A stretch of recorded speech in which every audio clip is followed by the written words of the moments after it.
and welcome back to another episode of Bobble Pod. Today I'm joined by our SEO manager, Joel. Say hi, Joel. Hi, guys. Hi, welcome to the pod. Yeah, Joel was on previously, so you would have seen him before if you're a regular watcher or viewer, but don't forget to like, follow and subscribe, and don't forget to follow me on social media at Mr. Bobble Official. Honestly, some of the behind the scenes and clips and technical stuff we do is either going to get us cancelled one day or cancelled to where we become viral and then get cancelled. I don't know. We'll see. But Joel joined me today because as part of the trend so far this year, we've talked about last year's trends. We talked about AI. In the last episode, I talked about DeepSeek and ChatGPT versus AI and SEO best practices. And today we're going to talk about what's new in SEO. Yeah. I think it just makes sense to follow on in terms of educate people. We're into February now. What is going on? You know, the years are going back, the months are going back quick. We're already into February. And February is the shortest month on calendar as well. Yeah. So there's a lot we want to go through. James got some questions for us. But Joel, we never really talked about this in the last episode because there was four of us when we talked about the state of digital marketing. We talked about different elements and we talked about strategy. But for the viewers, for the listeners, tell us a bit about your background in SEO. So my background in SEO goes back a long way. It goes back 17 years. I started as a link builder and joined a company called WebCertain. In fact, I should add that I'm originally from France. So my mum's English, my dad's French, hence why I have no accent. And I started off as a web content editor, and then I moved into SEO by becoming a link builder. At the time, though, link building wasn't what we know now. Yeah, it was directory submissions, and the sites we submitted links to would probably be classed as toxic now. That's how bad it was. And then I moved on and I became more involved in the technical side. Started working with content and back-end stuff and all that really fun stuff. Started, that's how it just grew from there. And then because I speak several languages, I've also been involved in other parts of marketing. So like PPC, I've done affiliates as well. Bit of newsletter, but those have actually, it's been good because it's actually grown my skill set, and it means from a technical perspective I know how to do things that other SEOs might not know how to. I'm aware of things commercially. I'm more aware of things like that. So for example, if there's a discussion about PPC in the office, it's hard for me sometimes not to get involved. I hear stuff and I'm like, oh right, this is interesting, and I read everything I can find about marketing because it's just made me more passionate about marketing in general. Though SEO is my channel, it's where it's where I thrive, it's what I'm best at, so that's why I chose to stick with SEO. Perfect, you hired. He's hired, he's got the job. But yeah, you started with us back in, it'll be 12 months soon. March, April? Very end of April. So very end of April. It'll be 10 months. And most people don't know, I restructured the whole SEO department. Last year I've talked about it in Where Have I Been, the changes we made. And one of the things that stood out to me in terms of restructuring is like I wanted to bring someone in a bit more, more wide range experience. Now we've just hired another person in the SEO department, so the growth of that department is going quite well. And credit to Joel, his knowledge and insight is actually fantastic, and clients really value it.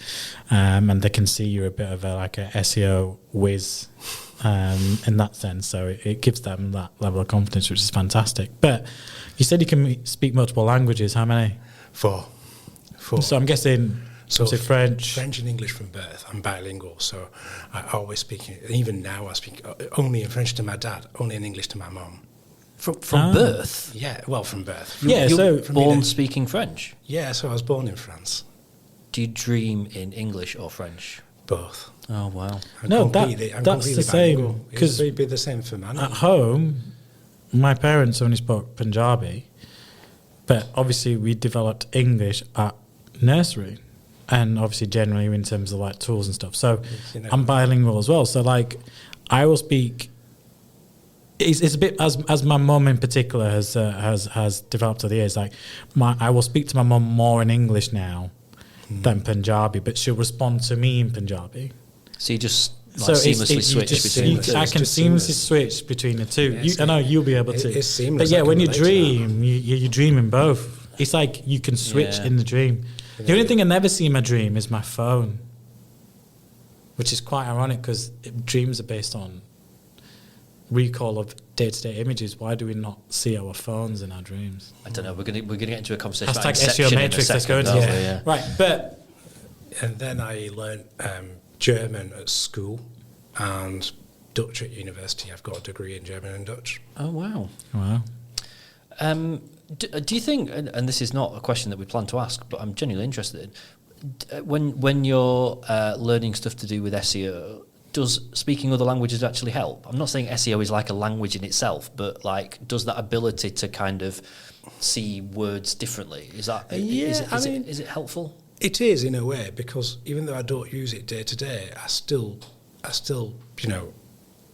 work on my languages, because you're born with that passion, and it's driven me to get passionate about something else, and that thing is SEO. And I managed to learn HTML fairly quickly because it's got a syntax, because it's not got a grammar, but it has rules. So I guess I learned the hard way. If you don't close a bold tag, it's got to spill out everywhere. Now your whole text has got to look bolded. It's got to be really ugly. So it quickly taught me how to close a tag. I can quickly identify tags on a website. I just need to open the code, and there you are. I mean, I got so passionate about SEO that I started learning SEO by reading a book called SEO for Dummies. And then I also read HTML4 for Dummies, because it was just that for Dummies collection was really in at the time. That's amazing. I feel very inadequate now, because I don't really speak any other language. I speak a little bit of Scottish, but that's just mostly swear words, so it doesn't really count. What's happening in SEO then? What's going on? Oh, so much. I guess the biggest talking point, and not to kind of beat on the same drum, is obviously AI insights into SEO. But there's so many tools now that are automating. I think, I'm not going to talk about AI, I'm talking about automation. I think automation of certain tasks and elements and SaaS and software products out there that we are even investing into. Like I sent you one earlier this week, which was Search Atlas SEO. Yeah.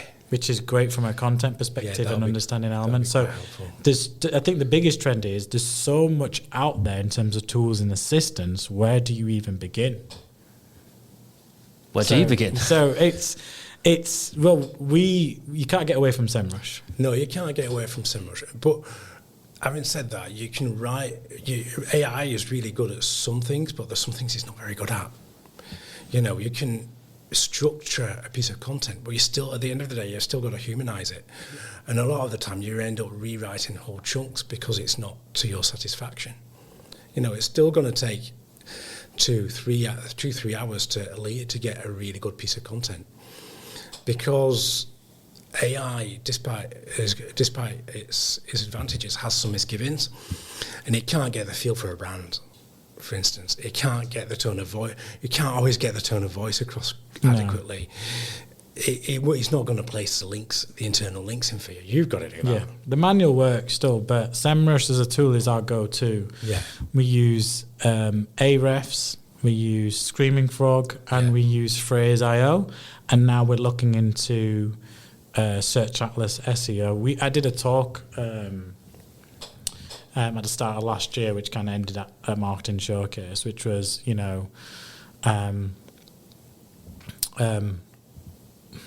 forgot the name of my talk now. Must have been really good. Supercharging your SEO with AI tools. Sorry, I've done that many talks. you can really. But yeah, I was looking for that first word. What I used, it was supercharging SEO with AI tools, and I went through so many different AI tools in that, which we've gone from, and a lot of them are just dud tools that a lot of stuff that's already included in a lot of other platforms. But the one we stuck with was Phrase.io. Yeah. So that was the one that I did a case study and talked about, and I explained to people why this was good. But again, it comes back to the automation of SEO. We're going to see a lot more of that, and I think that's going to be a problem in the sense that we've learned SEO the old school way, so we understand the back end of how these automation tools work. We know what they're automating. the new people that come into SEO won't understand that. They won't understand the technical knowledge behind what's being automated. Yeah, I mean, you can make an analogy with the IT industry and programmers. Yeah. My dad, I can use the analogy because my dad during his career was in IT, and he taught people how to use Microsoft systems and how to set up, administrate Citrix servers and things like that, which is pretty amazing. But he came to the realization that actually the technical skills were lacking for new programmers because they can only use a graphical interface. Yeah. They don't know how to use a command line. And so we come into that point with SEO, I think. Yeah, so they don't understand, because there's all these tools now available that's automating everything, because they haven't learned what it's automating. There's actual command scripts of what needs to be done in terms of having gone through the experience of what link building used to be and what is good now.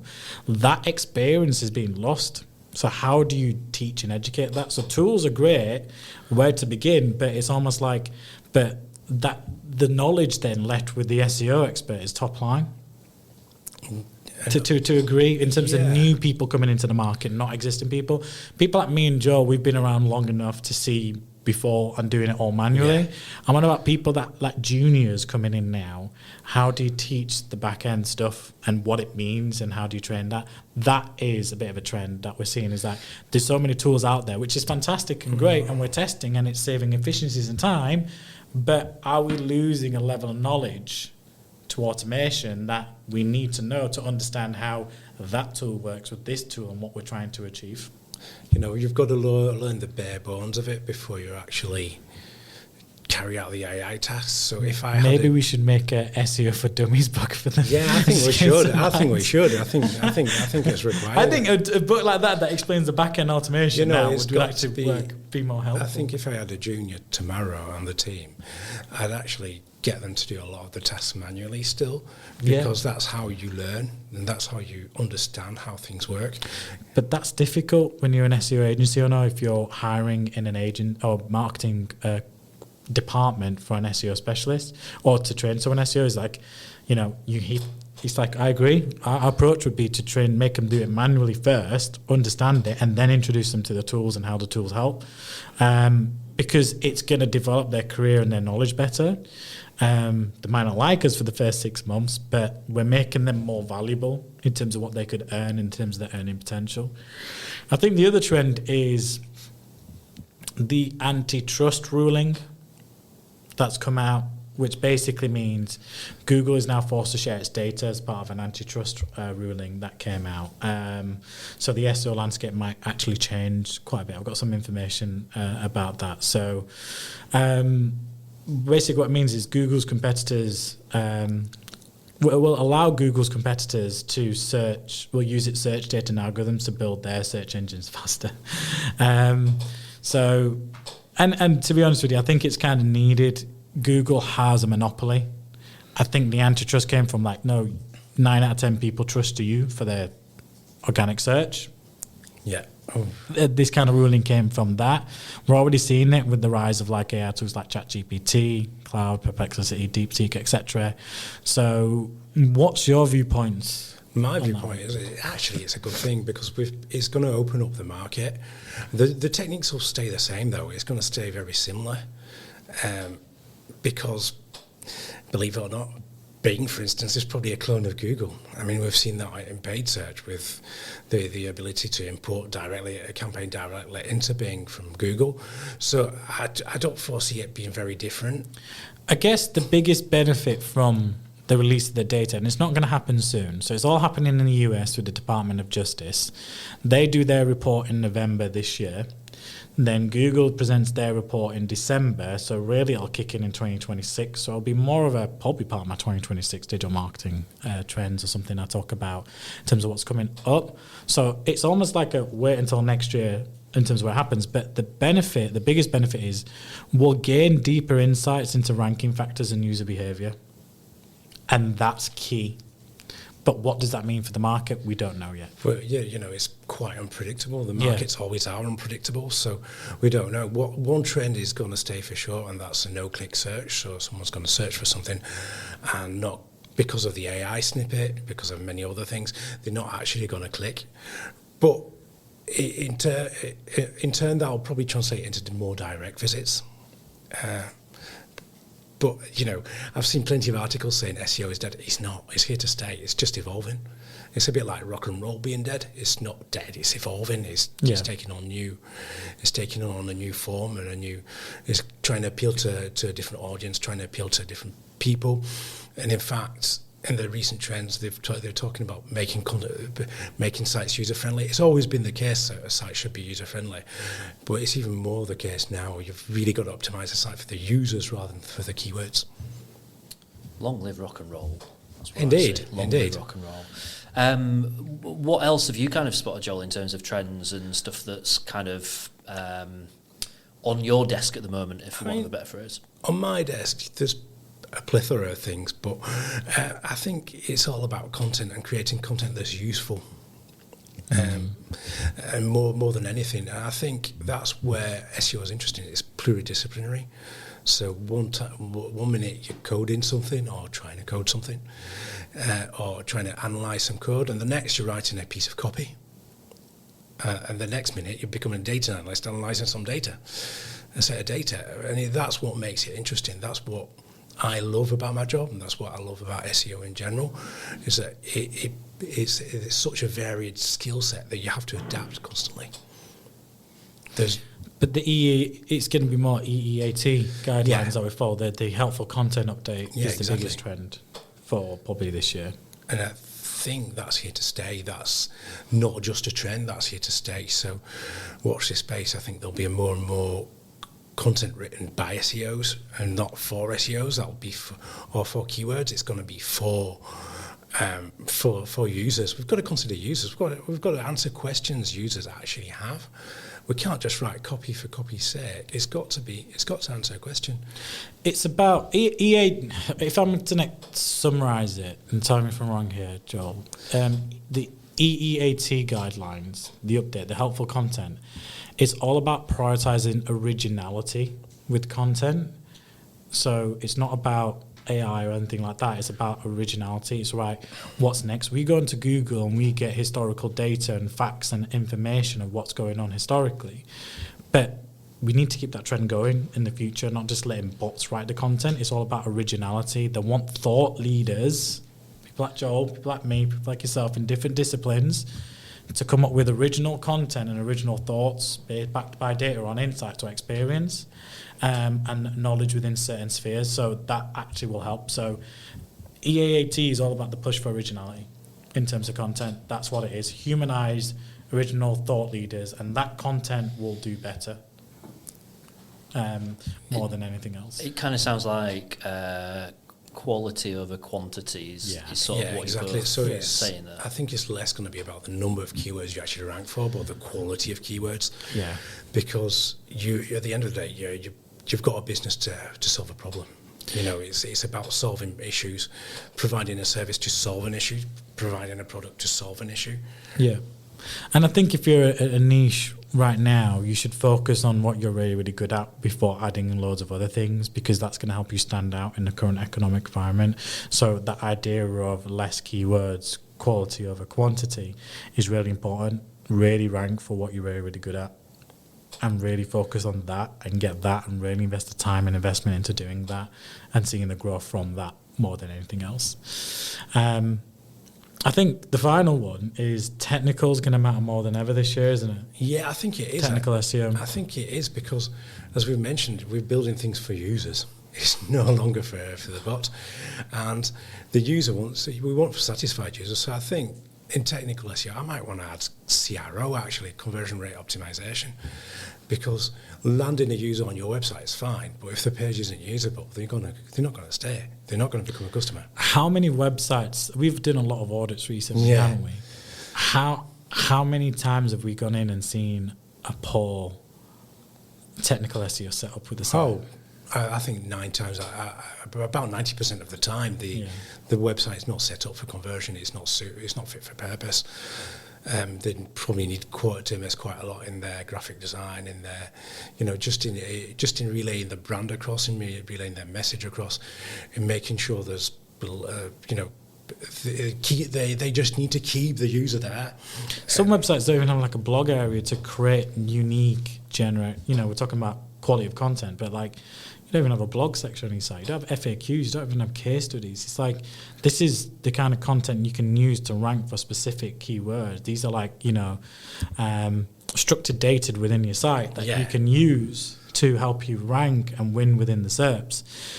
So when we go in and doing technical audits, is it mobile responsive? No. Are the file images suicide? Yes. Why are we not using WebP formats and stuff like that? There's a great tool that we've been testing, which is Nitro for WordPress websites. Nitro pack, it's really good for WordPress websites. They just use content delivery networks to deliver content onto the page. So essentially your browser doesn't have to do too many round trips, when the browser goes and fetches files to render them onto the page. So by reducing that, of course, to reduce the load time. Yeah, so it's all about speed. The faster, the more usable website. Google likes it. So Google, once we get I can't wait for this antitrust element, because I guarantee you a lot of the things I've been saying that we don't know, but we can guarantee Google's doing in the background is going to come to light. Like Google is not just looking at click behavior on Google, but click behavior through their GA4 on the website, and that is probably impacting your ranking authority and ability. So if they see a site being slow, remember Google sends bots to your site to crawl, spider lot of bots, and it's looking for key indicators, H1, H2, H3, how long does the site respond back from a server in terms of load speed, is it formatted properly, looks at the image files, everything, and looks at so many hundreds of different things. And when the markers don't pass, it's a fail score. So that's when if you do like a go to Google page speed and put your website on there, and you'll see 40 out of 100 for your website. For mobile, that means it's only hitting 40% of the best practice speed markers, or Core Web Vitals best practices. That's what it comes down to, Core Web Vitals. So it's going to be key because, again, I'm going to say slow economy because it is a slow economy. Slow economy, how do you stand out? A better usability website. You've got to focus on existing customers and giving existing customers a good experience, as well as that same experience to new potential customers in this market. And it all comes down to the functionality and the technical ability of your website. And if that's not there, then you're not going to win in all the other elements.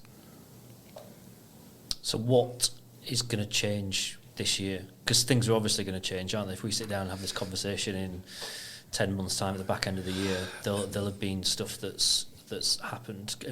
Anything within your crystal balls that you can predict? It's a bit early in the year to predict, I think. But I agree. I tend to agree with Manny that the antitrust court case is going to make a bit of a difference.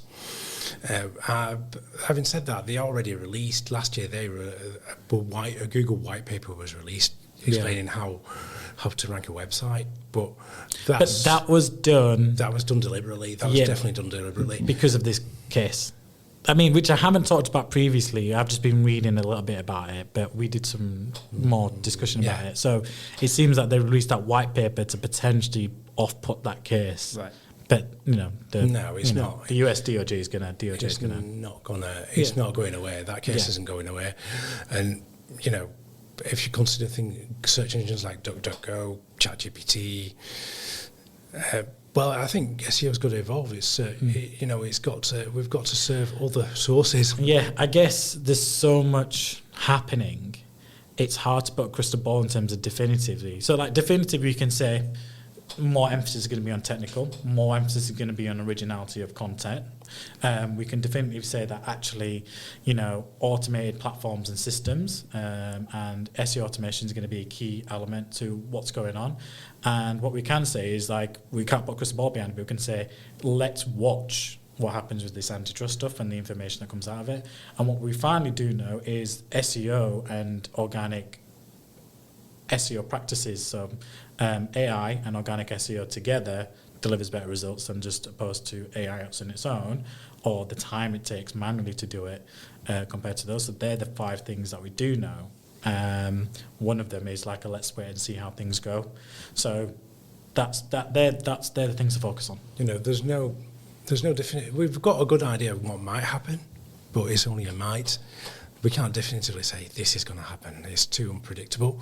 Also, Google changes its algorithm often, so we don't know. They could start penalising. Yeah, so something new might come out, a new update, a new big one. They give us like slim pickings in terms of what it might be, but that could change the whole way in terms of it. And because they're so big and they're a monopoly, Google knows this answer. We can only look at the data and what people are doing and what other SEO professionals and what the chit-chat's about, what the trends are, and explain that to you guys so you guys are informed. But Google dictates what happens more than anything else with their algorithm changes. My advice to SEOs, though, is not to listen to the hype, because often it's knee-jerk reactions to something that's happened. And that's only happened to a handful of websites. So wait and see. Every website's different. So every website will react differently to an update. Yeah. In fact, sometimes you might lose keyword rankings, but you might gain traffic at the same time, because Google's knocked you off for keywords that were driving traffic anyway. So in fact, despite losing traffic, you've actually won. Yeah. Okay. So I want to delve a little bit more into that in terms of, you said your advice to people working in SEO would be such and such. So stuff's is gonna change, isn't it, this year? Oh, absolutely. How important is it for people to stay up to date with things, and how should they do that without falling into the trap of following the hype? So there's several. You have to stay up to date because it's ever evolving. Yeah. We're in the same situation as the IT industry was 10, 20 years ago, when it was incredibly fast. It's changed every 6 months. Yeah. SEO is still like that. It's not quite matured. It's maturing, but it's not matured. How to stay away from the hype is to not follow too many big box star SEOs on social media, because they'll react to everything just to get followers, and stick to trusted and known publications, search engine journals, search engine land. They are always good. They're good for everything. They've got a goods.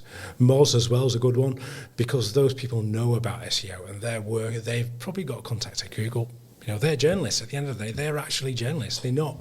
Some of them have never worked in SEO. Have never done a day of work in SEO ever, but they are journalists, and they'll document their research will be documented correctly.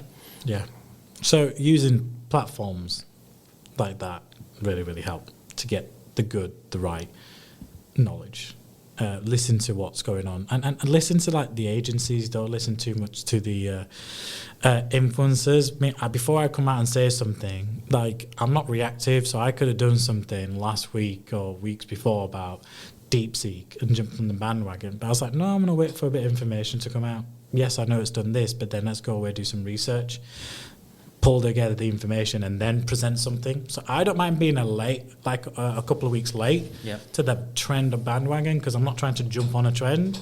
I'm trying to educate, but be more informed with what I'm giving. So if you want to come to my channel and actually get actual, have a bit of patience and wait, like, actually, no, let's wait. And that's what we do in the SEO world, is we have patience to say, no, let's just not jump on it. Let's see what happens. Let's see what people say. Because a change is easily reversed as well. You've got to consider it's very the SEO. The algorithm's incredibly volatile. It can change. They had an update in November and one in December, and the December one's not finished yet. Right. Yeah. So it's an ongoing process. It's down to what you think is right for the project you're working on. It's not a one size fits all. Yeah. So some techniques will work for one client, some techniques won't work for another. Yeah. Okay. Just so much unknown, so I don't know if that's been really helpful on this podcast, but we're trying to get as much information out there as we can to help people stay informed. So that's it for today's episode. Thank you, Joel, for coming on board. My pleasure. We will be bringing in more team members over the course of the year to get more, in-depth insights to the key channel, performance, what's going on, and give you guys the data and insights that you need. As always, don't forget to like, follow, subscribe, and if you're on TikTok and Instagram and LinkedIn, follow me at Mr. Bobble Official, or just find me at Manny Mr. Bobble Singh on LinkedIn, and do connect with me. Give us your feedback as well. So the more feedback you give us, the more we can tailor the content to you, the listeners. So thank you very much, and we'll see you in the next episode.